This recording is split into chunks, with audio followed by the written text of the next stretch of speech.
रहीम तमाम दोस्तों को अस्सलाम वालेकुम। आई होप आपका रमज़ान अच्छा गुजर रहा होगा। आज का लेक्चर ही कहिए या टॉक वगैरह प्रिंसिपली इस चीज़ के बारे में है कि बेशुमार एसोसिएट्स जो कि मुकदमा तैयार करने में और केस फाइल तैयार करने में गलतियां करते हैं, वो आपको मैं शेयर करना चाहता हूँ। आज सुबह कल हमने एक मुकदमा जमा करवाया था अर्जेंट में, और रात को जब मैं फ़ाइलें ले जाके उसको तैयार वगैरह कर रहा था, तो एसोसिएट मेरे साथ एसोसिएटेड थे 2 इस मामले के अंदर। तो फ़ाइल देखने से मुझे बेसिकली ये फ़ीलिंग हुई कि सारा कुछ मुंशी ने किया हुआ है, एसोसिएट साहिबान ने तो कोई अपना हिस्सा इसके अंदर डाला ही नहीं। जजमेंट्स वगैरह भी जो निकाली हैं वो भी पता चल रहा था कि शायद उन्होंने मुंशी साहब को ही करने के लिए कह दिया। आज अभी तक दफ़्तर भी नहीं आए दोस्त एसोसिएट्स, और मुकदमे के अंदर भी नहीं पहुंच सके, तो फिर ऐसे एसोसिएट्स का तो माज़रत के साथ अच्छे एसोसिएट्स नहीं हैं। पहली चीज़, केस फॉर एग्ज़ाम्पल ये उन्होंने नया जमा करवाया, सिविल रिवीजन नहीं जमा हुई। अगर आप देखेंगे फ़ाइल के ऊपर आपको इधर से पता चल जाता है कि कई कई मेरे पास फ़ाइलें ऐसी हैं जो 10-10 साल से बीच में चल रही हैं। लेकिन नज़र आता है कि जो सारे एसोसिएट्स आए उन्होंने ये ज़हमत नहीं की कि सिविल रिवीजन का यहाँ पे नंबर लिख लें, या फिर आगे जाके जो मुख्तलिफ हेयरिंग्स वगैरह होती हैं उनके ऊपर यहाँ पे क्या हुआ किस तरीके से लिखें, क्लाइंट का नाम, क्लाइंट की डिटेल्स, क्योंकि बेशुमार दफ़ा क्लाइंट आप जूनियर एसोसिएट ने ही बात करनी होती है क्लाइंट से, तो वो जब तक डिटेल्स वगैरह अपोजिट काउंसिल कौन है ये सारी की सारी चीज़ें अगर नहीं लिखते, हर अगेंस्ट काउंसिल तो इस स्टेज पे नहीं होगा।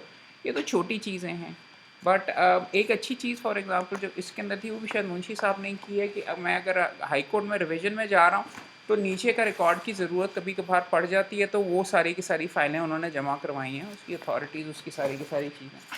जिस चीज़ से ये पता चला कि वकील जूनियर एसोसिएट साहब ने कोई इतना ख़ास काम वगैरह इसके ऊपर नहीं किया, प्रॉब्ली कि टच ही नहीं किया। सबसे इम्पॉर्टेंट चीज़, आप भी अगर अपना मुकदमा तैयार कर रहे हैं, आपकी जो भी नोट्स वगैरह होते हैं, हर नोट्स तो उसके अंदर बने ही नहीं हुए, तो मैंने खुद नीचे के बनाए हुए थे, वही यूज़ हुए, उन्होंने बनाने के लिए कुछ ज़हमत ही नहीं की। आप कहेंगे कि जी देखिए उसने टैग वगैरह लगा के मेहनत तो लड़के ने की है। इस चीज़ से आपको पता चलता है कि टैग्स जो हैं, फॉर एग्ज़ाम्पल ये इम्प्यूग्न्ड ऑर्डर वाला मैंने खुद अलहदा बाद में लगाया, ABCDE। अगर आप प्रैक्टिकल वकील हैं तो आप ये देखेंगे कि ABCDEF से कोई चीज़ हमें समझ नहीं आती, कौन सा डॉक्यूमेंट है वो लिखने की ज़रूरत है। अगर एग्रीमेंट टू सेल है, suit for specific performance, agreement to sale, lower court judgment, ये मैंने इसीलिए टैग खुद साथ लगाया। इम्प्यूग्न्ड ऑर्डर कौन सा है, इसके ऊपर वैसे मुझे तारीख भी लिख लेनी चाहिए थी क्योंकि जज साहबान पूछते हैं, वो मैंने नोट्स में अलहदा बनाया हुआ।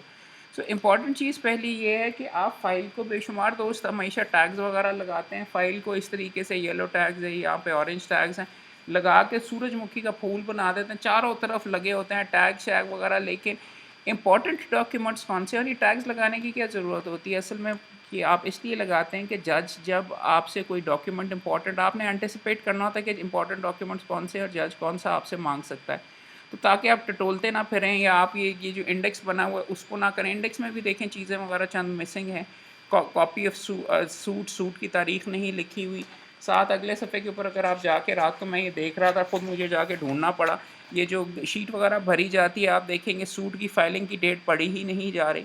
ये इससे, इन चीज़ों से ये पता चलता है कि वकील साहब ने, ये जूनियर साहब ने जिन्होंने ये केस तैयार करना था, जो इस पर एसोसिएटेड, उन्होंने इसके ऊपर मेहनत नहीं की।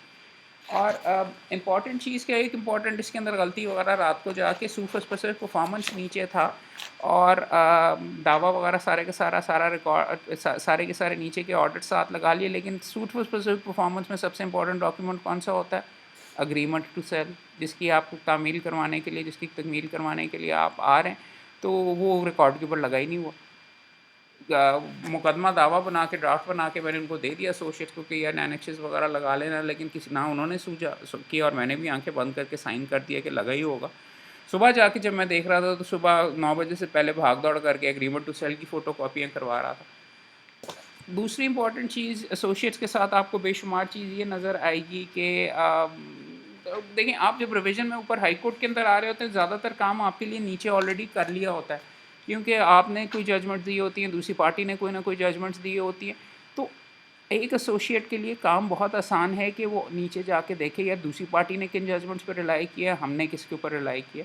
कल मैंने कह दिया था कि मुकदमे से पहले यार वो जजमेंट्स प्लीज़ मेहरबानी करके निकाल लेना, इसके ऊपर ये है suit for specific performance deposit of balance amount के जो एग्रीमेंट टू सेल के अंदर बाकी पैसे जमा करवाने थे, उस पर सुप्रीम कोर्ट की जजमेंट्स मल्टीपल आ गई हुई है कि वो आपको मुकदमा चलवाने के लिए बैलेंस कोर्ट के अंदर जमा करवाना तकरीबन ज़रूरी है। थोड़ी बहुत एक्सेप्शंस हैं मगर वो ज़रूरी है।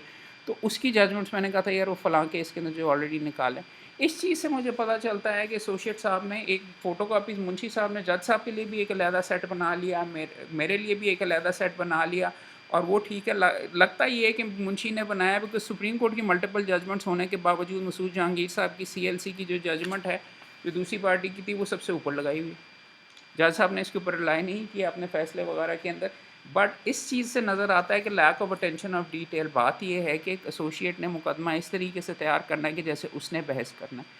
He needs to be clear about, और वो बना के करने के लिए कि सुप्रीम कोर्ट की कौन सी जजमेंट है, पहला पत्ता कौन सा है। आपने यू हैव टू, आप अगर एसोसिएट के तौर के ऊपर आएँ और फाइल को मेरा अगर आपका एक्सेस है, तो आपने बेसिकली खेलना ही इस तरीके से, मुकदमा तैयार ही ऐसे करना कि अगर मैंने बहस करनी है, तो अगर उसने बहस करनी होगी तो सबसे पहली कौन सी जजमेंट है।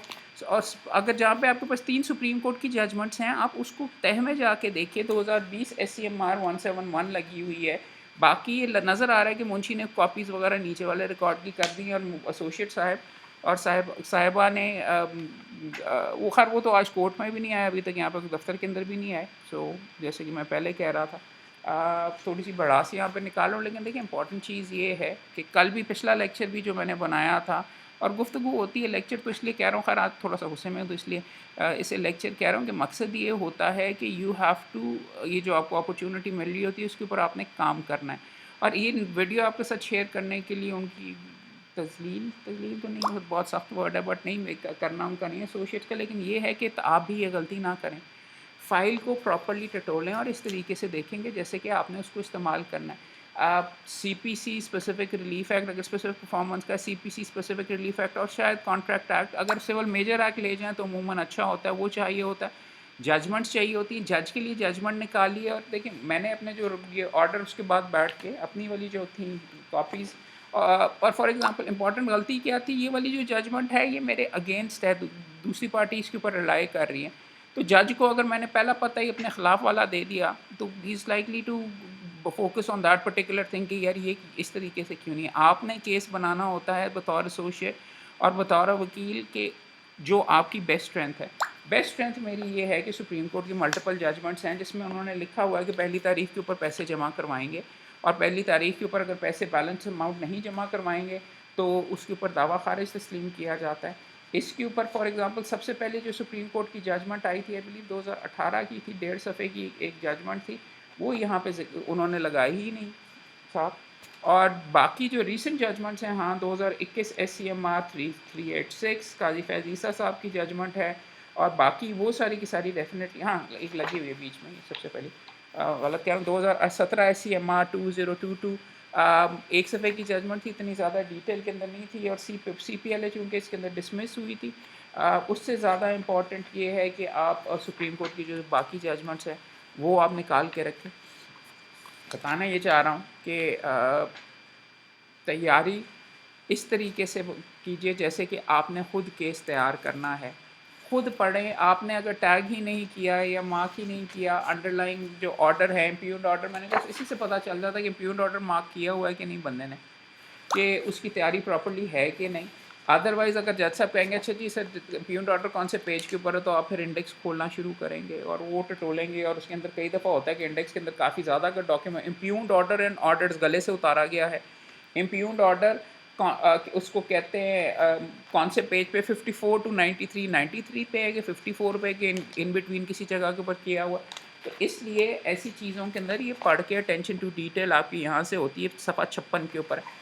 फिर मैंने ये जाके जब रात को जाके फ़ाइल पढ़ी, तो इम्प्यूग्ड ऑर्डर का ये जो जिस सफ़े के ऊपर हो रहा है, पहले सफ़े की जगह दूसरा सफ़ा पेज 57 के ऊपर नहीं, वो पेज 55 के ऊपर एक सफ़ा पहले लगा दिया हुआ अगला सफ़ा। ये चीज़ें वगैरह से पता चलता है कि पढ़ने की ज़हमत नहीं की। एसोसिएट साहब जिनके ज़िम्मे में लगाया गया था, उन्होंने मुंशी के खाते के अंदर दिया, मुंशी ने जमा करा दिया, और वो मुस्कुराते हुए आज साथ बीच में मुकदमे के अंदर आ गए। Attention to detail is important. और ख़ास तौर पे अगर आपकी वजह से, अगर आप मेरे एसोसिएट और आपकी वजह से अगर मैं कोर्ट के अंदर एम्बैरस होता हूँ, तो सवाल ही नहीं पैदा होता कि मैं आपके साथ फिर और अच्छे तरीके से तो पेश आऊँगा। कि आइंदा मैं आपके ऊपर रिलाई करूँ, फिर आप अपना ही जाके काम वगैरह कीजिए। बिकॉज़ अगर काम देने के बाद सबसे but the worst thing you can do in a particular case is कि एम्बैरेस योर उस्ताद। हाँ, कई कई दफ़ा उस्ताद की भी इतनी ज़्यादा तैयारी वगैरह नहीं होती। मैंने तो बीच में ये देखा हुआ था रोज़े के बाद जब दिमाग वगैरह चलना शुरू हुआ, ख़ैर उनकी भी शायद रोज़े की वजह से दिमाग नहीं चल रहा था। बट बात ये है कि ये देखिए इसके अंदर फॉर एग्ज़ाम्पल 2 कॉपियाँ करके मैंने फिर सुबह निकलवाई एग्रीमेंट टू सेल जो इसके अंदर है, जो रेलेवेंट डॉक्यूमेंट है, ताकि वो जज साहब के सामने भी मैं रख सकूँ अगर वो बहस के दौरान आए। फॉल बैक ऑप्शन क्या है, मैंने ये सारी चीज़ें खुद की हूँ, ये मारे गए यार एग्रीमेंट टू सेल तो साथ लगाए नहीं, फिर उसके अंदर आप अब सूट पढ़ेंगे, सूट के अंदर क्या प्लीड किया हुआ है, बैलेंस अमाउंट पे करने के बारे में क्या लिखा हुआ है, अगर जज कहता है एग्रीमेंट टू सेल अगर नहीं है आप कॉपी कोर्ट के अंदर ऑफर करें, उन्हें अगर एक्सेप्ट करता आप कहेंगे सर प्लेंट ही देख लीजिए, प्लेंट के अंदर ये लिखा हुआ है इतने पैसे दिए हैं, इतने पैसे भी देने हैं। तो एग्रीमेंट टू सेल इस नुक्ते के ऊपर इतना ज़्यादा शायद ज़रूरी भी ना हो। But all of these things are important. Agreement to sale पढ़ा होना चाहिए अगर आप सूट फॉर स्पेसिफिक परफॉर्मेंस के लिए जा रहे हैं। अगर आप और चीज़ों के लिए जा रहे हैं तो इम्प्यून्ड ऑर्डर फॉर एग्जांपल किसी ऑर्डर की सस्पेंशन के लिए जा रहे हैं तो ऑर्डर कम से कम पढ़ा तो हो, जज का भी ऑर्डर नीचे पढ़ा हो उसने क्या किया। साथ ही फॉर एग्जांपल जज आपसे ये पूछ सकता है जिस एप्लीकेशन पे ऑर्डर हुआ है वो कौन से सफ़े पे, और दूसरी पार्टी ने क्या जवाब दिया वो भी टैग कीजिए, वो भी साथ लगाइए, वो भी मार्क कीजिए। मैंने यहाँ पे इंडेक्स वगैरह के ऊपर अलग एक कागज़ के ऊपर किया हुआ। But these are things that are called attention to detail. और अच्छे वकील जो होते हैं जिन आपको नज़र आता है आपके काम से कि आपने आपके एसोसिएट ने काम किया हुआ है, जहन अप्लाई किया हुआ है। अब अन्य बार मैंने फिर कहा कि हर चीज़ को जाके टैग ना कर लें, वो इतने ज़्यादा कई दोस्त होते हैं वो टैग्स वगैरह जो ऊपर लगाते हैं इसके ऊपर फाइल के ऊपर सारे एक दूसरे के ऊपर लगा देते हैं डी। और ये भी देखिए डी के पीछे वाला जो है ई कहाँ पे, E1 कहाँ पे, ऑर्डर में साइड बाय साइड लगाने चाहिए ताकि सारे के सारे एक नज़र के अंदर नज़र आए, ना कि आप रोल रहे हो अच्छा इसके नीचे कौन सा है और फिर जाके आप इंडेक्स में देख रहे हो भाई कौन से पेज के ऊपर है।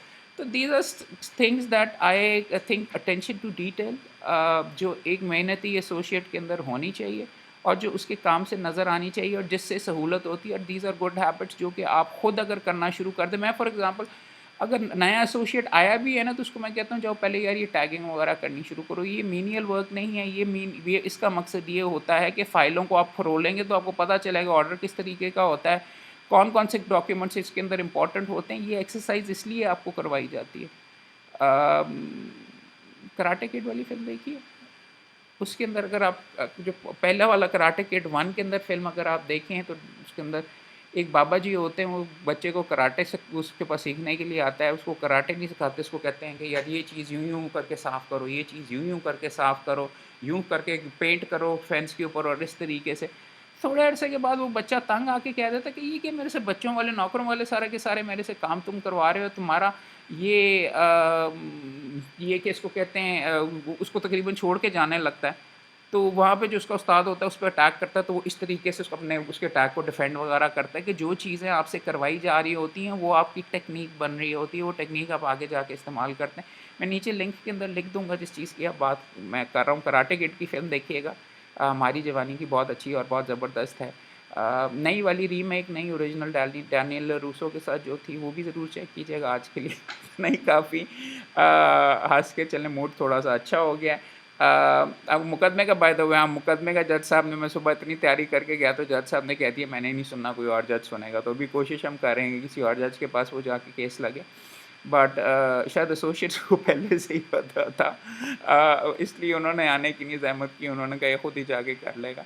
चलें, I hope so, I hope आप ये इस चीज़ को नेगेटिवली वगैरह ना लें, बिकॉज़ ये द रीज़न मैं आपसे ये डिस्कस वगैरह कर रहा हूँ कि अमूमन ज़्यादा एसोसिएट्स के साथ लोग नहीं करते और उनको काम देना बस बंद कर देते हैं। बात ये है कि अगर आपने बेहतरी लानी है और दोस्तों के साथ अगर प्रॉपर्ली इसको लेके चलना है तो आपको you need to tell them कि भाई इस तरीके से नहीं, इस तरीके से। और वीडियोस बनाने का मकसद भी है। आई होप आप ये दोस्त वीडियो शेयर करें, सब्सक्राइब करें। यूट्यूब के ऊपर भी अवेलेबल हैं, फेसबुक पे भी, यूट्यूब पे भी फॉलो कीजिए, फेसबुक के ऊपर भी फॉलो कीजिए। Thank you very much sir, बहुत शुक्रिया।